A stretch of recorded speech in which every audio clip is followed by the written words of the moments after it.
Andrés, muchísimas gracias por estar con nosotros hoy nuevamente en Alacero. Muy atentos y con mucha expectativa de tu presentación. Adelante. Muchas gracias, Martín. Gracias a todos. Pero tengo que anticipar que después de escuchar la presentación de Ricardo, admito que me quedé sin tema.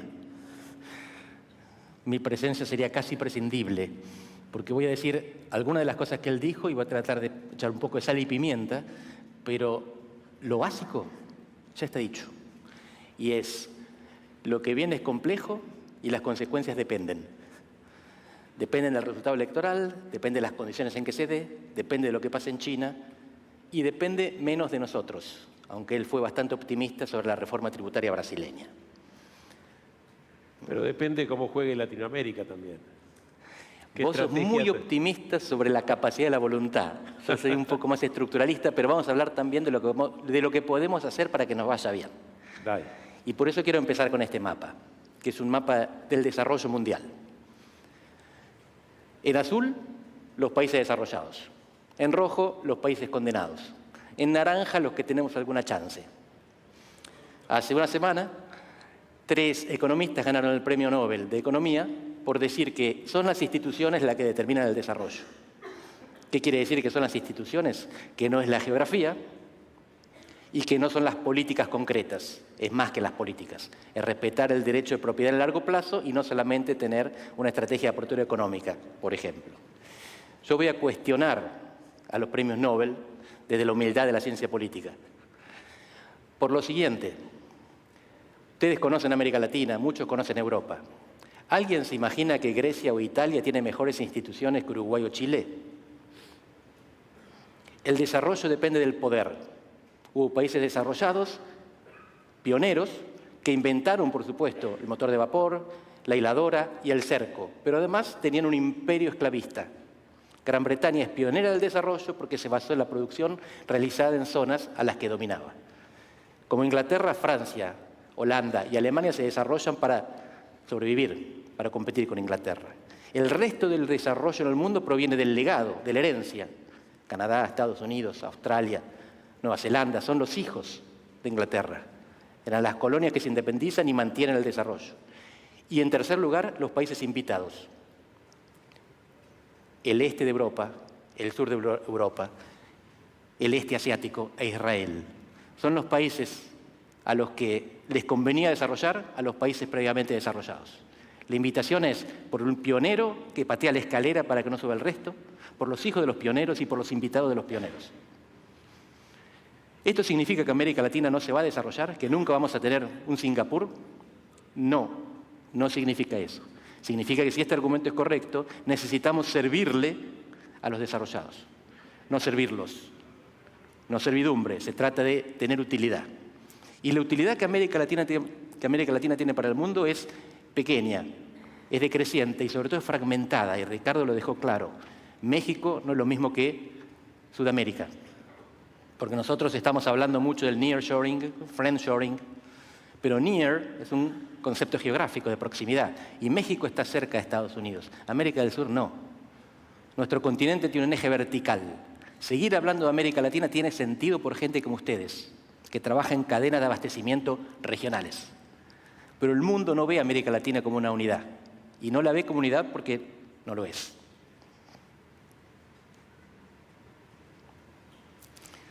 Este es el mundo al que suponemos que vamos. Esto es una proyección, 2075. Es un mundo post-occidental. En este mundo, Asia tiene el 60% de la economía. Y uno puede pensar que eso no corresponde con la realidad.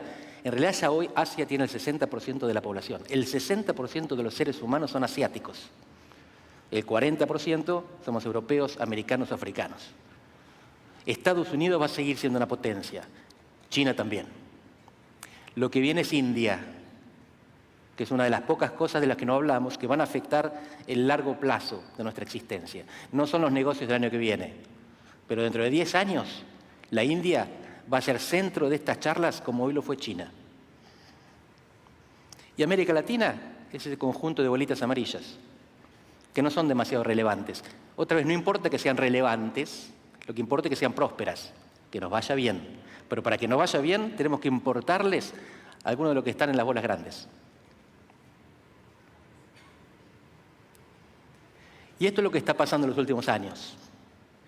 Ricardo lo mostraba con algunos otros gráficos, pero acá podemos apreciar de manera más clara cuáles son las regiones del mundo que crecen y cuáles son las que no. Y me interesa destacar que los países que están al principio, Turquía, India, Irlanda es una excepción. China, aunque crece a la mitad que la década pasada. Malasia, Taiwán, que es como China, Indonesia. Es todo Asia. El mundo que sigue creciendo económicamente es Asia. El mundo que crece demográficamente es África. América Latina está de la mitad para acá. La noticia a la que todavía no nos acostumbramos es que Europa también está de la mitad para acá. Europa es un continente en declinación, en decadencia.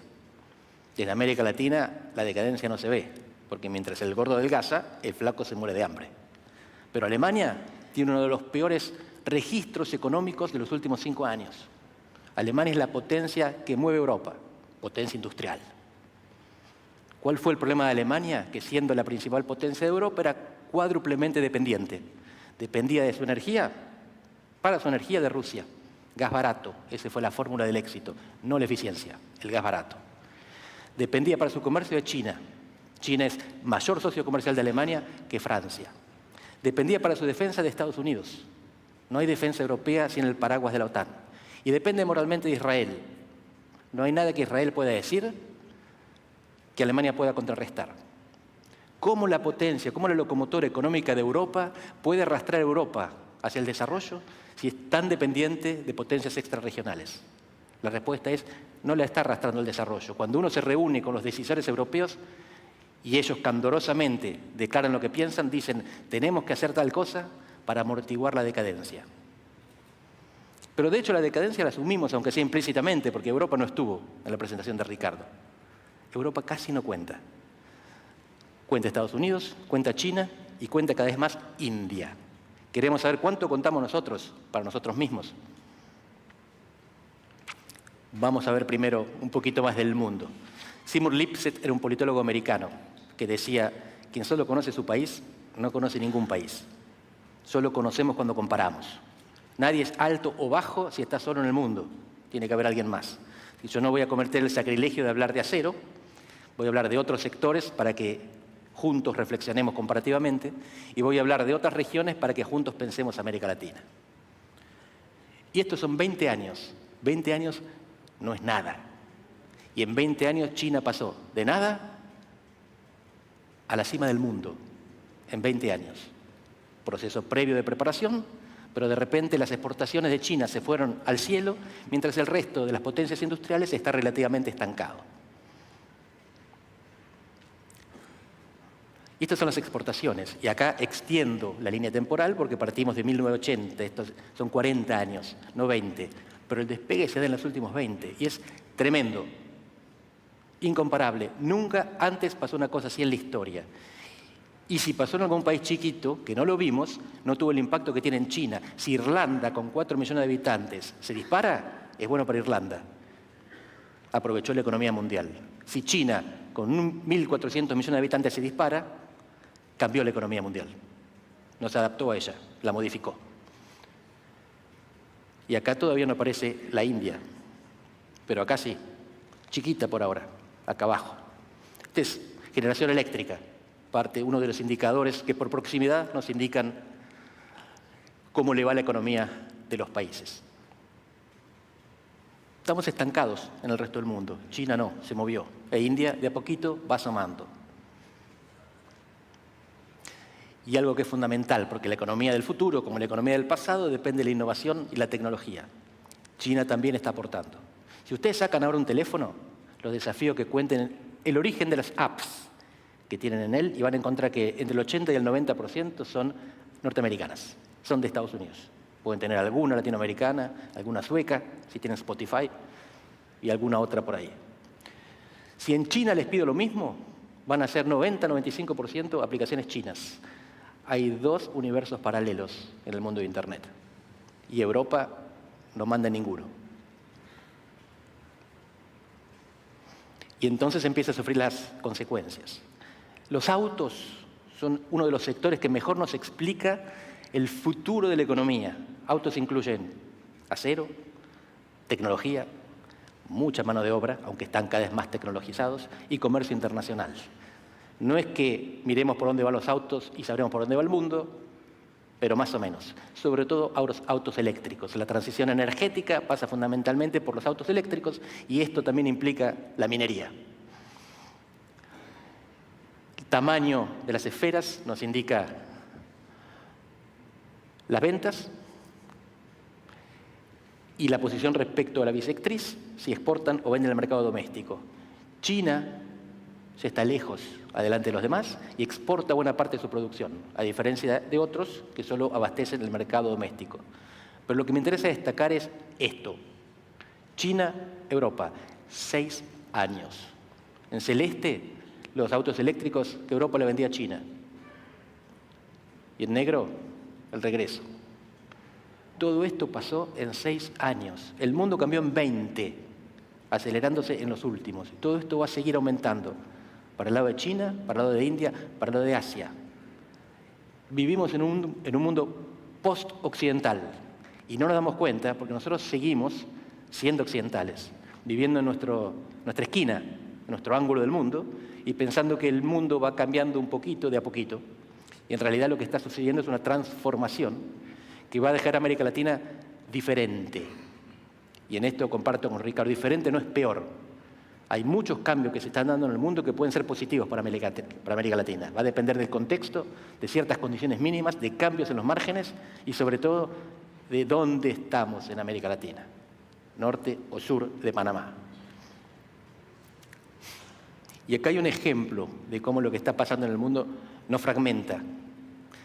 Para empezar, tengamos en cuenta que América Latina es la única región del mundo que no tiene un nombre apenas geográfico. Europa, África, Asia, Medio Oriente, es todo geográfico. América Latina tiene un elemento cultural.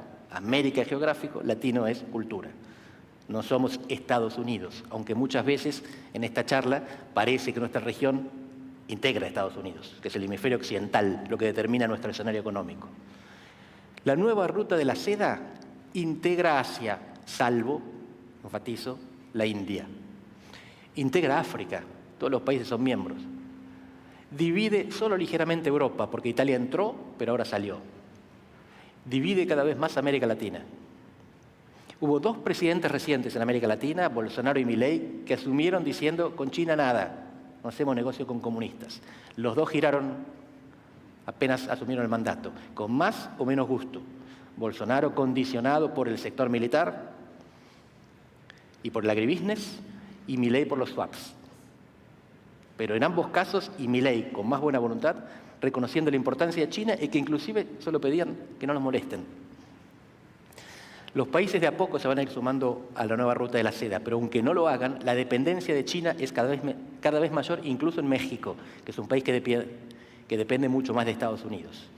¿No me creen a mí? Miremos los números. Estas son décadas, del 80 al 90, 90 al 2000, 2000, 2010, 2010, 2020. Es comercio de América Latina con las regiones del mundo. ¿Cuánto crece o decrece? Con China crece siempre y siempre más que los demás, salvo en algún caso con la India. Esto no significa que el comercio con la India sea muy significativo, significa que está aumentando, más que con Estados Unidos o la Unión Europea. Pero lo que más me interesa destacar es que el comercio intrarregional se reduce. Los latinoamericanos comerciamos cada vez menos entre nosotros. Las razones son múltiples, pero la más obvia es producimos lo mismo. No tenemos economías complementarias. Soja de acá, soja de allá, China la compra toda. Y este es el gráfico simplificado con las columnas de América Latina nada más. El mundo pesa cada vez más para América Latina y América Latina pesa cada vez menos para sí misma. Otra vez, estoy hablando de macro, cadena de abastecimiento, redes generales. Si hay una empresa que tiene acero en México, en Argentina y en Brasil, esa empresa puede aprovechar el nearshoring con Estados Unidos, integrándose en América Latina. Pero para eso lo que hay que hacer es remar contra la corriente. Tener presente que las fuerzas de la globalización segmentada nos fragmentan en América Latina. Y lo decía Martina al principio, globalización o regionalización. Un poquito de las dos. Globalización segmentada. Pero esa segmentación depende, esto sí, de la geografía. Y la geografía en América Latina nos divide, la cultura nos une, hablamos casi el mismo idioma en México y Argentina. La geografía nos divide, mucho comercio con Estados Unidos, México, mucho menos comercio con Estados Unidos, los demás. Un mapita de la región para entrar después en algunos casos nacionales. Estos son 20 años de crecimiento económico. En 20 años, los primeros 20 años del siglo, Panamá creció un montón, los demás fueron creciendo menos. Perú, un gran caso de éxito de crecimiento. El eje vertical es estabilidad política. Hacia arriba, muy estable, Uruguay en la cima, y hacia abajo, mucho menos estable. La inestabilidad no depende solamente de las elecciones o los presidentes, depende de los grupos terroristas que ocupan territorios importantes. Venezuela está ahí por caridad, porque la flechita indica que debería estar mucho más abajo. Fíjense dónde están Argentina, México y Brasil. Los grandes países de la región están bastante a la cola. Si nosotros hubiéramos mirado hace 30 o 40 años dónde estaban Alemania y Francia, estaban a la cabeza. Los grandes países de Europa remolcaron a la región. Los grandes países de América Latina lastran a la región. Y los países que crecen y son estables son chiquitos, no tienen capacidad de contagio, no tienen capacidad de arrastre. No estamos condenados a esto. Los números optimistas para Brasil que mostraba Ricardo nos sugieren que hay oportunidades que se pueden aprovechar. Pero es importante que tengamos en cuenta para dónde tiran las fuerzas, la centrifugación y la regionalización de la globalización. Esto es algo que viene al caso por lo siguiente. El título yo lo simplifiqué para esta presentación. Parece que no pagamos el PowerPoint. Ahí está, gracias. Pero lo importante es darse cuenta que en América Latina hay una tendencia que es permanente, la dependencia económica. Lo que pasa en América Latina depende de lo que pasa en el mundo. Somos proveedores y consumidores de otras regiones. Pero por primera vez en la historia tenemos autonomía política. No importa qué loco elijamos como presidente, nadie nos va a invadir, ni patrocinar un golpe de Estado. No importa si es un líder estudiantil que nunca trabajó, como Boric, un ex líder guerrillero como Petro, un anarcocapitalista como Milei, o un defensor del movimiento del 64 como Bolsonaro. No importa lo que pase en México, que gane una presidenta que lo que va a hacer es convocar elecciones populares para nombrar los jueces. Estados Unidos no mueve un dedo, ni China ni Rusia. Dependencia económica como siempre, autonomía política como nunca. Es un contraste que estamos aprendiendo a administrar.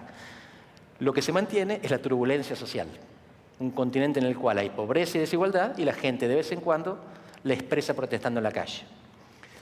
En Argentina se mide la pobreza de una manera diferente al resto de los países, pero si la medimos de la misma manera, armonizando, esta es más o menos la situación. No es trágico lo que hay que administrar de la pobreza en América Latina. El problema es cómo lo perciben los diferentes sectores sociales. Para los de abajo, sí es trágico. Pero mientras tanto, el comercio mundial va ayudando o complicando. Acá les traigo el caso brasileño, que es el país más grande y otra vez, no necesariamente marca tendencia. Sí en América del Sur, no en América Latina. Dependencia del comercio con China, 30%, con Estados Unidos, poco más del 10%. Con la región, el país que sigue es Argentina, es minúsculo. Minúsculo. Los presidentes se llevan mal, los diplomáticos se llevan bien, las sociedades se llevan bien, los industriales se llevan bien.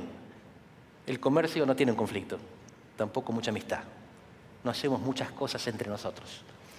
Si uno ve México, ahí cambia. México es con Estados Unidos la gran relación. Por eso México debe ser un gran exportador petrolero para transformarse en un gran exportador automotriz. Para atrás. Y para marcar unas diferencias de lo que pasa en América del Sur, entre Argentina y Brasil, saliendo de lo industrial, quedándonos en el sector primario, para mostrar que se pueden hacer cosas diferentes, para mostrar exportación de vacas entre Brasil y Argentina, como fue desde el 97 en adelante, las oscilaciones. ¿Qué quiere decir esto? Que yo le estaba mostrando hasta ahora una América Latina fragmentada entre el norte y el sur, pero ahora concedo que hay políticas más favorables o menos favorables para ciertos desarrollos. En este caso fue muy bueno para la carne brasileña, fue una contribución a la reprimarización de la economía brasileña. Lo mismo con la soja. Amarillo Brasil, azul Argentina. Esto significa dos cosas. Primero, que Argentina podría hacer las cosas mejor. Segundo, que los dos países tienen que hacer las cosas mejor a nivel industrial, porque si no, la reprimarización es inevitable. Y no es porque tengamos recursos, nada más. Acá tenemos 39 de los principales recursos del mundo y el podio de producción. Olvídense del circulito argentino, eso es un parroquialismo que quedó. De los 39 hay 17 en que China encabeza. China es el principal productor de 17 de los 39 principales commodities que necesita el mundo para desarrollarse. Y América Latina aparece por ahí, en algunos lugares bien, en otros menos bien. No es que nos reprimarizamos porque tenemos recursos que otros no tienen, es porque no aprovechamos para agregar valor, cosa que otros sí hacen. Y en parte eso que pasa, nos pasa por el mundo. Lo que estoy mostrando acá son las nuevas rutas de la droga. Hasta hace unas décadas, la mejor droga del mundo se producía en nuestra región. Estados Unidos decidió que podía producirla sintéticamente, que ya no nos necesitaba. Entonces el producto artesanal viene por el sur hacia África y de África pasa a Europa. ¿Cuál es la consecuencia de esto? La economía está cada vez más globalizada. Lo que producimos lo vendemos en Asia o en Estados Unidos, quizás en Europa. La seguridad cada vez más regionalizada. Las amenazas están en la frontera, los mercados cruzando el océano. Esto lo que hace es que cambien las necesidades de articulación política. Hasta ahora la regionalización era homogénea. Europa creaba un mercado y creaba fronteras comunes. Y la misma policía custodiaba a los mismos países y los mismos mercados circulaban libremente. Ya no es así, y sobre todo no es así en América Latina. El crimen transnacional organizado obliga a la coordinación política entre los estados. Los mercados mundiales desobligan, salvo que querramos revalorizar las cadenas de suministro, comercio interindustrial, no interestatal. Y esto converge con otro desacople. Esto que les muestro es porque vamos a terminar en 4 minutos con un énfasis en la política. ¿Qué impacto tiene esta fragmentación, globalización segmentada en la política y qué impacto tiene la política sobre esos procesos económicos? Esto que les muestro acá son 4 países, Corea del Sur, Estados Unidos, Alemania, Gran Bretaña. Rojo señala el comportamiento ideológico, las actitudes y preferencias de las mujeres jóvenes, y azul, comportamiento ideológico de los varones jóvenes. Lo que estamos viendo en el mundo desarrollado, y recalco, mundo desarrollado, no China, no la India, es que por primera vez en la historia hay un segmento juvenil que es más reaccionario que sus padres. Siempre en la historia los jóvenes son revolucionarios y los viejos conservadores. Los jóvenes tienen hormonas y no tienen activos. Los viejos vamos perdiendo las hormonas y tenemos un empleo, una casa, una familia que conservar. Las mujeres jóvenes son así, siguen siendo así hoy, son más progresistas que sus madres. Los hombres jóvenes por primera vez en la historia son más reaccionarios que sus padres. Hay 2 razones para esto. Primero es un backlash, la reacción contra lo políticamente correcto, el feminismo exacerbado, la cultura de la cancelación, el wokismo.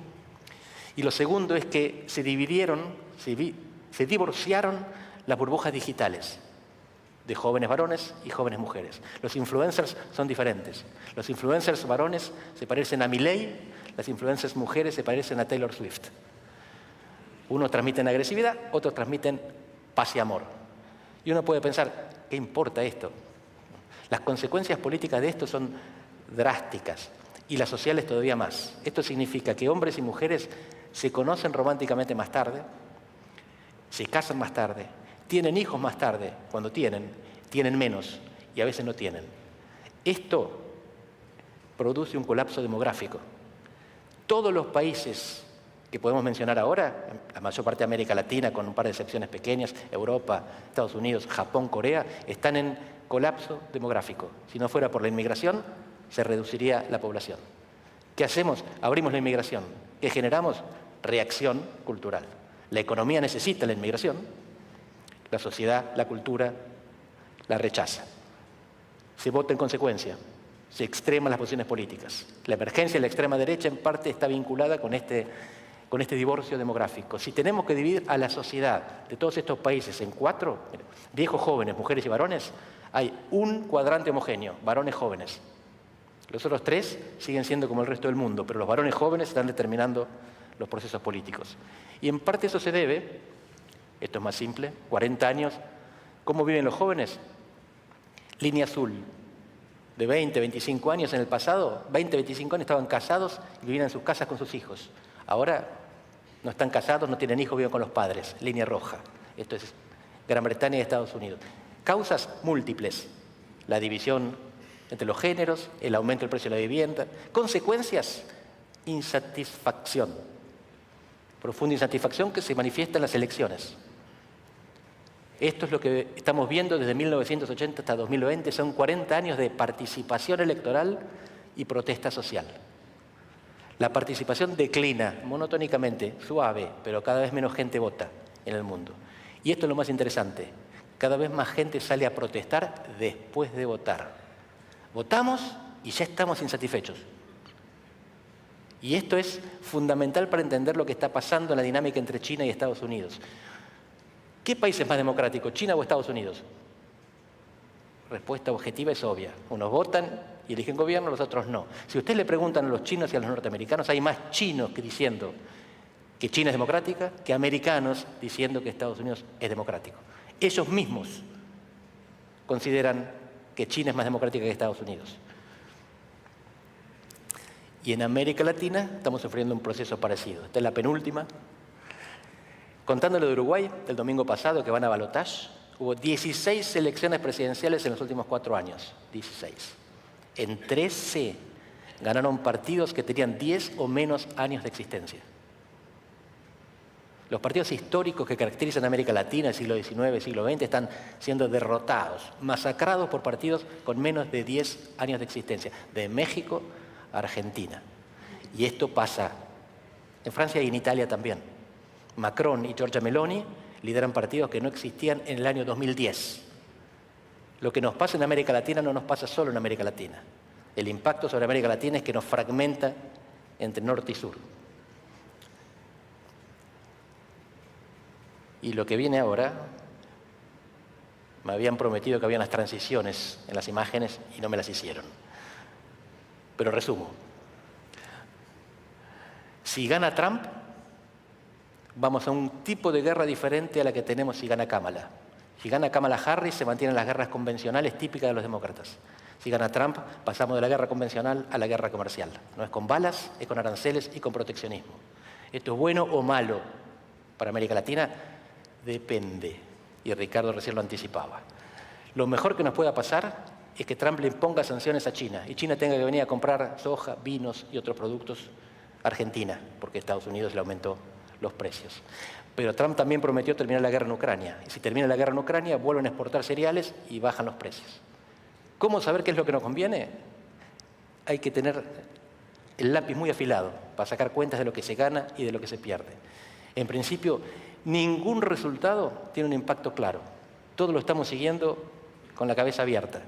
Pero sabemos que el impacto lo va a tener, sobre todo si, como sugirió Ricardo, impugnan el resultado.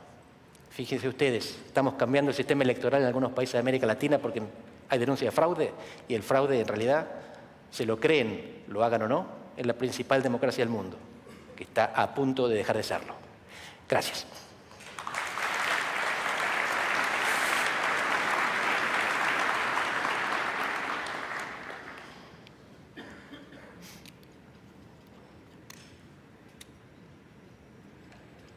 Hay algunas preguntas que vienen del público. Yo tenía primero una pregunta que yo te quería hacer. Muy clara tu presentación, muchas incertidumbres. Coincidís con nosotros de que hay una oportunidad y hay muchos desafíos. Ahora, si por un momento te llaman a ser consejero de los gobiernos de Latinoamérica, ¿cómo le aconsejarías sentarte con China? Es decir, ¿cómo deberíamos cerrar con China? ¿Cómo deberíamos con Europa, con Estados Unidos y qué chances tenemos en los 3 acuerdos? Es una pregunta excelente que tiene una respuesta controvertida, no en mi caso. Hay gente que considera que no hay margen para desafiar a los que mandan. Y entonces lo que trata de hacer es identificar al que manda y alinearse por ahí. En este momento parece claro que ningún país tiene capacidad de imponer sanciones prohibitivas para América Latina. China podría haber sacado el swap, Estados Unidos podría suspender el apoyo en el Fondo Monetario, pero a ninguno le conviene hundir a Argentina. Y Argentina, hago el punto específico porque es el país que en este momento está viendo qué hacen de los dos. Está toda América Latina viendo si... Está viendo qué hacen los otros y viaja el presidente ahora en breve. El presidente que había prometido no hacerlo, de repente se volvió pro-chino. Yo recomendaría tener un millón de amigos. América Latina no tiene condiciones para optar. Necesita de todos. Necesita el financiamiento, necesita las inversiones, necesita los mercados y sobre todo necesita paz geopolítica. Y esto lo recalco. Necesita porque la tiene. Es la única región del mundo, toda la América, que no tiene guerras internacionales. Hay guerra en África, en Europa y en Asia. Nosotros no lo tenemos. Tenemos la misma cantidad de países, 20, desde que nació las Naciones Unidas, en 1945. Europa tenía 14 fundadores, hoy tiene 44 miembros. África tenía 4 países independientes, hoy tiene 54. Eso hay que mantenerlo. Pero después hay que diversificar socios y oportunidades. El país que se cierre a un socio o una oportunidad está perdiendo.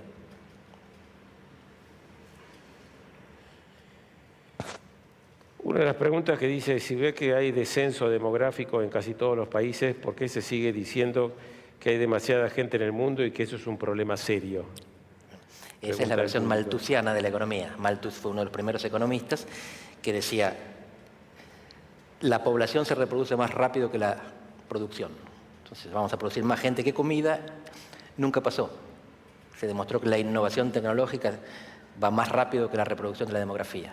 Y en todo caso el mundo va a llegar al pico en algún momento. De hecho, la mayor parte del mundo ya llegó. La humanidad sigue creciendo porque África sigue creciendo. Si uno saca África del planeta, no crecemos más. Y África crece porque todavía está subdesarrollada. El desarrollo hace que tengamos vidas más largas y familias más chicas.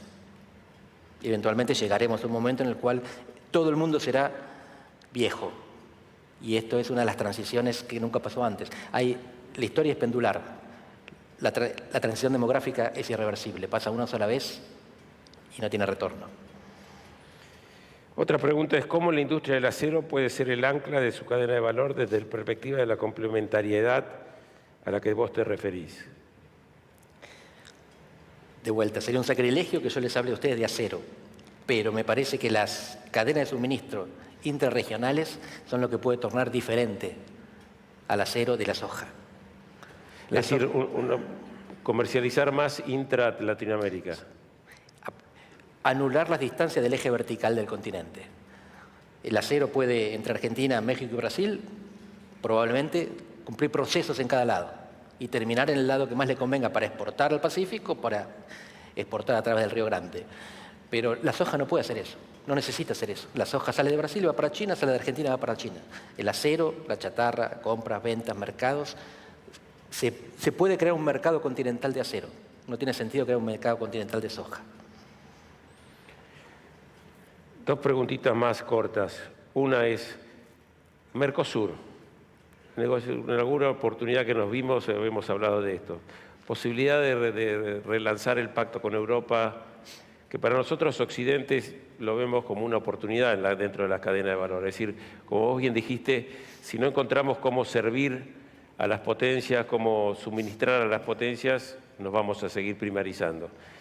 En ese campo, el acuerdo con Europa a mí me parece particularmente importante y un acuerdo con Estados Unidos también. ¿Qué posibilidades hay en las dos vías? Muy bajas. Y son bajas por lo siguiente. No tenemos tanta necesidad del mercado ajeno y la necesidad del mercado que tenemos la conseguimos en el acuerdo. Lo mismo inversiones. La Unión Europea tiene más inversiones en América Latina que China, por ahora. Y no necesitaron acuerdos de libre comercio, inclusive en el Mercosur, porque con el resto tienen. Son las regulaciones las que hacen la diferencia. Si uno cumple con las regulaciones acordadas, entonces después entra en el mercado sin tener que sufrir restricciones no arancelarias. Esta es la gran ventaja del acuerdo con Europa. ¿Por qué creo que no va a pasar? Por el proteccionismo europeo. Francia tiene producción agrícola, que ellos determinan polifuncional, polivalente, protege el paisaje, protege a los agricultores, protege las tradiciones y los valores comunitarios. Francia no tiene capacidad de bloqueo solita en la Unión Europea. pero tiene esa capacidad política. Nunca la Unión Europea tomó una decisión contra la voluntad de Francia o Alemania. Cuando hacían referéndums para aprobar diferentes tratados, si en Irlanda o en Dinamarca votaban en contra, los hacían votar de nuevo hasta que se adecuaban a la posición europea. Con Francia es muy difícil. Y Macron dijo que este acuerdo no va a pasar. ¿Qué es lo que dicen los negociadores? Bueno, vamos a descuajeringarlo. Vamos a sacar la parte de cooperación política, que vaya a los parlamentos nacionales a morir, y hacemos solo la de comercio, que pasa por Bruselas, el Parlamento. Pero Francia tiene 10 amigos en el Consejo Europeo que juntitos tienen capacidad de veto. Así que este acuerdo depende de Francia y la capacidad de Francia de bloquear. No es el Mercosur, no es el Mercosur el que lo traba. Si esto no sale, no es ni por Bolsonaro antes ni por Milei ahora, que además Milei se volvió pro-Mercosur y pro-Europa. Es porque los franceses son proteccionistas y nosotros producimos cosas ricas más baratas. Bueno, Andrés, muchísimas gracias por tu presentación. Creo que se nos ha dado un nuevo programa en varios aspectos. Muchas Gracias nuevamente. Espectacular, muy bien.